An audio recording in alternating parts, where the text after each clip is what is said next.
Everyone welcome to S point. This is Shivani Saxena. Hope you are very well. So guys, आज की video में हम लोग यहाँ पे जानने वाले हैं चैप्टर नंबर 14 के बारे में और चैप्टर नंबर 13 के बारे में। जिन लोगों ने वीडियो को नहीं देखा है वो डिस्क्रिप्शन बॉक्स में उसकी लिंक पड़ी हुई है, आप जाके पहले उसको देखें दैन 14 चैप्टर के बारे में पढ़ें। सो स्टार्ट करते हैं। देखिए 14 चैप्टर का जो नेम है वो है ऊर्जा के स्रोत। तो हम इसको डीपली जानने की पूरी कोशिश करेंगे। आपको वीडियो को एंड तक देखना है।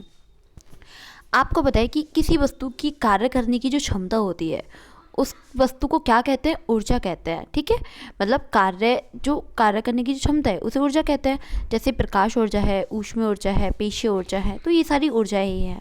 ठीक है, आपको ऊर्जा के वो पता है कि एक तो होता है आपका नाभिकरणीय ऊर्जा होता है, एक अनाभिकरणीय ऊर्जा के स्रोत होते हैं। तो आखिर नाभिकरणीय ऊर्जा के स्रोत क्या होता है, इसके भी बारे में हम डिटेल्स में बात करेंगे। आपको पता है कि होता कैसे जनरली जो आपका वे ऊर्जा के स्रोत होते हैं जिनका जो पुनर्जनन हो सकता है। जैसे कि नाभिकीय जो ऊर्जा होती है, नाभिकरणीय जो भी ऊर्जा है वो उसके स्रोत कहलाता है। ऊर्जा के ऐसे स्रोत जिनको दोबारा बनाया जा सकता है और प्रकृति में असीमित मात्रा में पाया जाता है। ठीक है, वो क्या कहलाते हैं? नवीकरणीय जो ऊर्जा होती है उसके स्रोत कहलाता है। उदाहरण के लिए अगर बोला जाए जैसे पवन ऊर्जा है, जल ऊर्जा है और सौर ऊर्जा है। ठीक है, तो ये यहाँ पे आपको बहुत अच्छे से समझ आया होगा। अब आगे चलते हैं और जान लेते हैं किसके बारे में? अनवीकरणीय ऊर्जा के स्रोत के बारे में। ठीक है, आपको पता है कि वे ऊर्जा के स्रोत जिनका एक तरीके से पुनर्जनन नहीं हो सकता है, ठीक है, वो कहलाते हैं। ठीक है, क्या कहलाते हैं? अनवीकरणीय ऊर्जा के स्रोत कहलाते हैं। ठीक है, ऊर्जा के ऐसे स्रोत जिनको दोबारा नहीं बनाया जा सकता और प्रकृति में सीमित मात्रा में ही पाए जाते हैं, अनवीकरणीय ऊर्जा के स्रोत कहलाते हैं। लाइक कैसा उसका उदाहरण हुआ जैसे कोयला। ठीक, कोयला इसका बहुत ही अच्छा उदाहरण है। पेट्रोलियम है, कोयला है, प्राकृतिक गैसें हैं। ठीक है, ऊर्जा के उत्तम अच्छे स्रोत भी की भी कुछ विशेषताएं होती हैं। ठीक है, उत्तम जो स्रोत होते हैं उनकी कुछ विशेषताएं होती हैं। क्या होती हैं? जैसे कि भंडार और परिवहन में सरलता होना और सरलता से प्राप्त हो जाएं ऐसे स्रोत, या फिर वो सस्ते हों, ऊष्मीय मान के अधिक हों, और जो अगर आपसे बोला जाए जैसे ईंधन है, ठीक है, ईंधन के दहन की जो दर है वो संतुलित होनी चाहिए। ईंधन में अज्वलनशील पदार्थ की जो मात्रा है वो कम होनी चाहिए। ठीक है, दहन के जो पश्चात विषैले पदार्थ की उत्पत्ति है वो कम से कम होनी चाहिए। ये इसके कुछ अच्छे जो स्रोत हैं उनकी कुछ विशेषताएं हैं।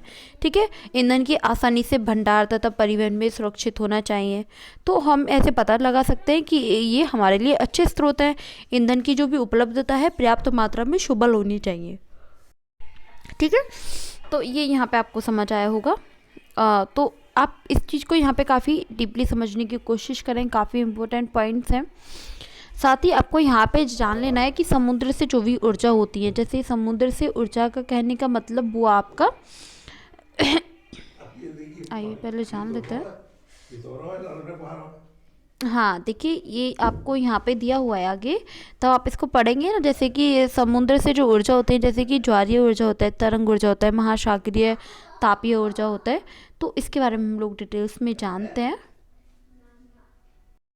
देखिए आप यहाँ देख पा रहे हैं इसको, समुद्र से जो ऊर्जा है, जैसे ज्वारीय ऊर्जा फर्स्ट नंबर पे है। तो ज्वारीय जो ऊर्जा होता है, जैसे कि ज्वारीय ऊर्जा क्या होता है?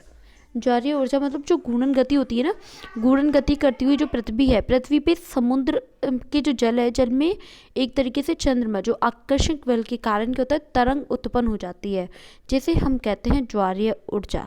मतलब ज्वारीय तरंगे, और ये तरंगे 24 घंटे के अंदर 2 घंटे उत्पन्न होती है। कितना? 2 आवर्स। ठीक है, 24 आवर्स में कितनी बार उत्पन्न होती है ये? Only 2 hours. तो ये यहाँ पे आपको समझ लेना है। होप आपको बहुत अच्छे से समझ आया होगा। आगे चलते हैं और जान लेते हैं तरंग ऊर्जा के बारे में। आके ये जो तरंग ऊर्जा है ये क्या होता है?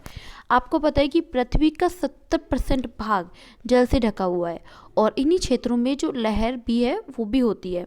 ठीक है, और जो ये लहरें हैं उनको ही हम लोग तरंग ऊर्जा के नाम से जानते हैं। तरंग ऊर्जा को दूसरे नाम से भी जाना जाता है। दूसरा जो नाम है इसका वो होता है अक्षय ऊर्जा भी इसको कहा जाता है। क्या कहा जाता है? अक्षय ऊर्जा इसको कहा जाता है। आपको पता है कि इन्हें उपयोग करने के लिए कई प्रकार के उपकरणों की आवश्यकता होती है हमें। कुछ ऐसे नीडेड उपकरण होते हैं और उन उपकरणों की सहायता से हम तरंग ऊर्जा को किस में बदल देते हैं, परिवर्तित करते हैं विद्युत ऊर्जा में। ठीक है, तो ये यहाँ पे आपको समझ लेना है। आपको पता है कि जो विद्युत ऊर्जा है, विद्युत ऊर्जा का जो हम उपयोग करते हैं वो आर्थिक लाभों के लिए करते हैं। तरंग ऊर्जा, जो तरंग ऊर्जा होती है वो हमें प्रबल तरंगों से उत्पन्न होती है। ठीक है, तो ये यहाँ पे आपको कुछ पॉइंट्स हैं जो यहाँ पे आपको जान लेने हैं। आपको पता है कि हमने इस वीडियो में क्या क्या जाना। हमने इस वीडियो में काफ़ी कुछ जानने की कोशिश करी।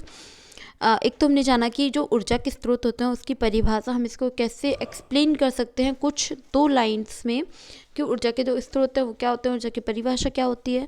ठीक है, इसके प्रकार कितने होते हैं, 2 प्रकार होते हैं, नवीकरणीय और अनवीकरणीय। उसके बारे में हमने डिटेल्स में जाना विद एग्जाम्पल्स। साथ ही हमने जाना कि ऊर्जा के स्रोत के अच्छे विशेषताएं क्या हैं, हम कैसे पता लगाएं कि हमारे पास जो स्रोत हैं वो अच्छे स्रोत हैं। ठीक है, तो इसके बारे में हमने कुछ पॉइंट्स जाने थे जो आपको याद रखने हैं। हमने जाना था समुद्र से ऊर्जा। समुद्र से जो ऊर्जा होती है उसके 3 टाइप्स में मैंने आपको बताया था। कितने टाइप्स में बताया था आपको? मैंने 3 टाइप्स में बताया था, 1, 2 एंड 3। ठीक है, 1 ज्वारीय ऊर्जा, 2 तरंग ऊर्जा और जो 3 था महासागरीय तापीय ऊर्जा। ठीक है, तो इसको भी हमने डिटेल्स में जाना, तरंग ऊर्जा क्या होता है, विद्युत ऊर्जा क्या होता है। और अब हमारा जो लास्ट ऊर्जा वाला रह गया तापीय ऊर्जा, महासागरीय तापीय ऊर्जा, तो इसको हम नेक्स्ट वीडियो में जानेंगे। ओके, आपको काफ़ी अच्छे से पढ़ना है, बहुत ही कम चैप्टर रह गए हैं आपके, दैन ये आपकी जो कंप्लीट हो जाएगी एनसीईआरटी 10th की। दैन हम स्टैंडर्ड बुक के बारे में बात करेंगे।